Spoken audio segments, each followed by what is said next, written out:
Parlons à présent du passage des ministres et de leurs auditions à l'Assemblée nationale.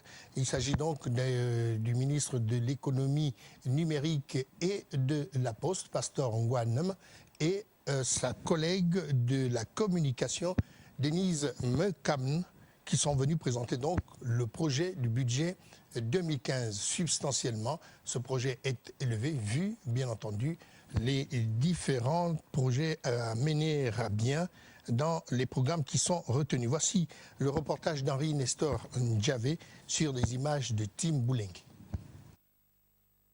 32 522 560 000 francs CFA, c'est le montant du budget 2015 de la mission économie numérique, communication et poste. Selon le ministre Pastor Ngouanem, porteur de la dite mission, qui avait à ses côtés le ministre Denise Mekam, ordonnateur des crédits du programme communication, les crédits au titre de l'année 2015 sont en nette évolution de plus de 9 milliards de francs CFA par rapport aux crédits ouverts dans la loi des finances 2014, soit 42,94%. Un accroissement qui s'expliquerait par le passage à la phase de réalisation des projets d'infrastructure numérique. La numérique, dans son principe, c'est très simple.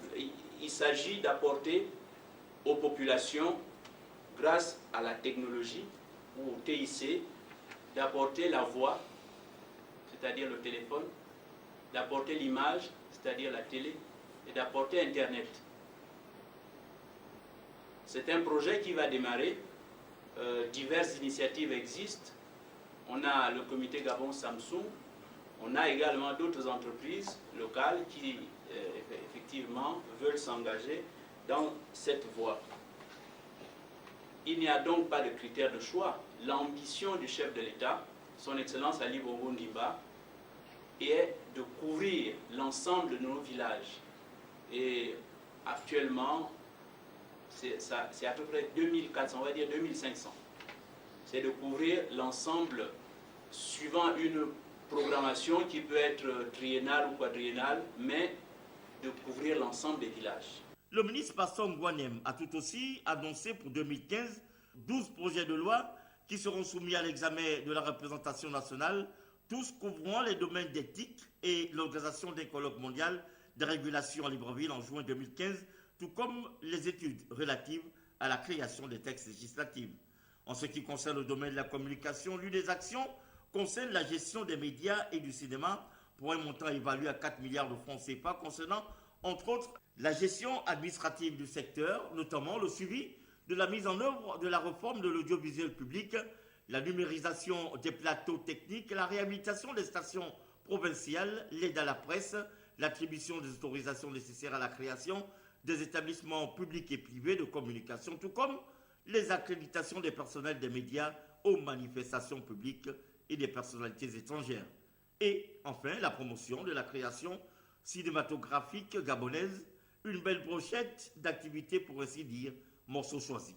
Sur les stations provinciales, vous avez le PAP, on a parlé de réhabilitation de ces stations provinciales, ça va se faire.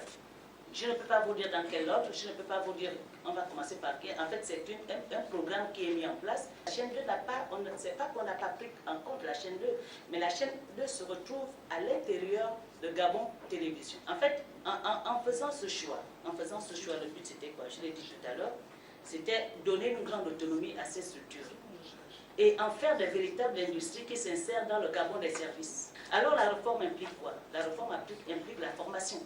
Et là, je parle de la qualité des hommes. C'est vrai qu'aujourd'hui, on peut s'en plaindre. On peut s'en plaindre. La qualité des hommes. Le programme Poste n'est pas en reste avec le déploiement du réseau Poste gabonaise en vue de mettre à la disposition du public un service postal universel de qualité, accessible à tous, même en zone rurale, et un éventail diversifié, fiable et moderne des services postaux financiers, participant ainsi à l'aménagement du territoire.